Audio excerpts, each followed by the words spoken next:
जय नारायण की नमस्कार। कभी आपने महसूस किया कि आप सुबह उठते हैं और आपके अंदर एक बहुत अच्छी शक्ति का संचार होता है, लेकिन ठीक उसके विपरीत आप अगले दिन सुबह उठते हैं, आपके अंदर एक अजीब सी नेगेटिविटी का बहुत अधिक संचार होता है।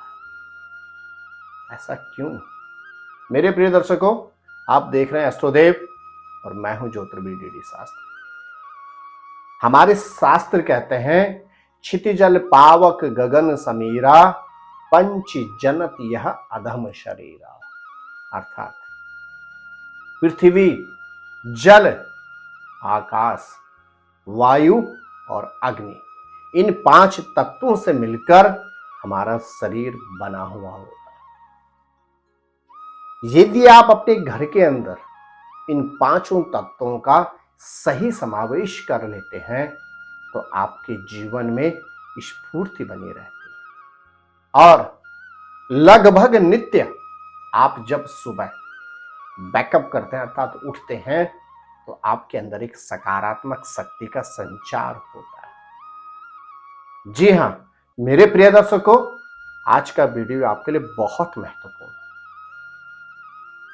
क्योंकि आज का जो विषय है वह आपके जीवन के उस भाग पर निर्धारित है जिस स्थान पर आप लगभग 24 घंटे में 8 से 10 घंटे रहते हैं।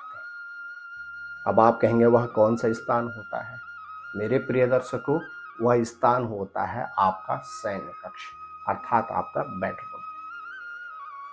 शास्त्र बड़ा स्पष्ट कहता है, हेड ऑफ द फैमिली, परिवार का मुखिया।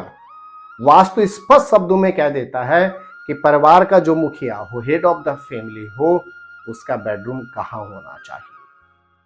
वास्तु शास्त्र में स्पष्ट इंगित अर्थात चिन्हित किया गया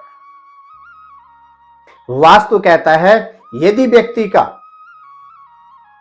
जो व्यक्ति उस घर का सर्वे सर्वा है और जिस व्यक्ति से वह घर चलता हो, यदि उस व्यक्ति का शयन कक्ष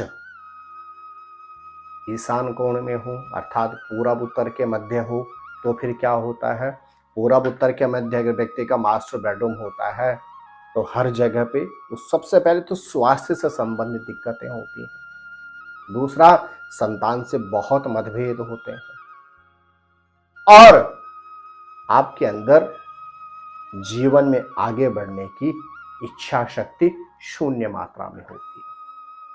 ठीक इसी तरह से यदि आपका शयन कक्ष हेड ऑफ द फैमिली जो व्यक्ति हो, यदि उस व्यक्ति का शयन कक्ष कहां हो? आग्नेय कोण में हो अर्थात पूरब उत्तर अर्थात दक्षिण पूरब के मध्य में हो, तो फिर क्या होता है? पति और पत्नी के मध्य आए दिन क्लेश, यहां तक कि कई बार पति और पत्नी के मध्य इतना क्लेश होता है कि बात सेपरेशन अर्थात तलाक तक पहुंच जाती है। और कुछ केसेस आते हैं, कुछ केसेस आप मिलते हैं हमें कि साहब पहले विवाह में सेपरेशन, द्वितीय विवाह में भी सेपरेशन, तृतीय विवाह में भी सेपरेशन के समान ही स्थिति बन गई। क्यों? अगर आपका मास्टर बेडरूम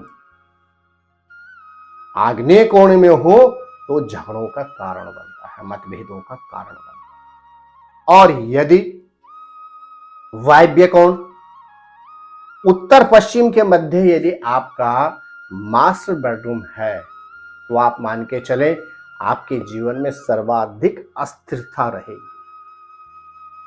आप सर्विस में हैं तो आपकी ज्वाइनिंग बाद में होती, पहले आपकी कमियां निकालनी शुरू हो जाती हैं और बहुत जल्दी आपको जॉब से निष्कासित कर दिया जाता है। यदि आप अपने व्यवसाय में हैं तो आप बहुत प्रयास करते हैं कि कोई डील आपकी हो, किसी क्लाइंट से आपको बिजनेस मिले, आप पूर्ण प्रयास करते हैं। 99% आपको लगेगा मेरा काम हो गया, लेकिन 1% पे काम सब खत्म हो जाए। कारण होता है यदि आपका शयन कक्ष हो कहां? वायव्य कोण में। वायव्य कोण होता है कौन सा? उत्तर और पश्चिम के मध्य की डायरेक्शन। अब मेरे प्रिय दर्शकों, एक दिशा और बचती है, जो दिशा होती कौन से, नैऋत्य कोण, हेड ऑफ द फैमिली, परिवार का मुखिया। वास्तु कहता है कि हेड ऑफ द फैमिली, परिवार के जो मुखिया हो, यदि उनका शयन कक्ष हो दक्षिण पश्चिम की मध्य की जो दिशा होती है उसे कहा जाता है नैऋत्य कोण। तो उस व्यक्ति के जीवन में हर तरह से मंगल ही मंगल होता है। उस व्यक्ति की संतान भी पूरी तरह से सम्मान करती है। व्यक्ति यदि सर्विस में हो, सीनियर अथवा जूनियर भी व्यक्ति का परिपूर्ण तरह से रिस्पेक्ट करते हैं। यदि व्यक्ति अपने व्यवसाय में हो, उस व्यक्ति की जो भी अपने एम्प्लॉयज होते हैं वो तो सम्मान करते ही करते हैं।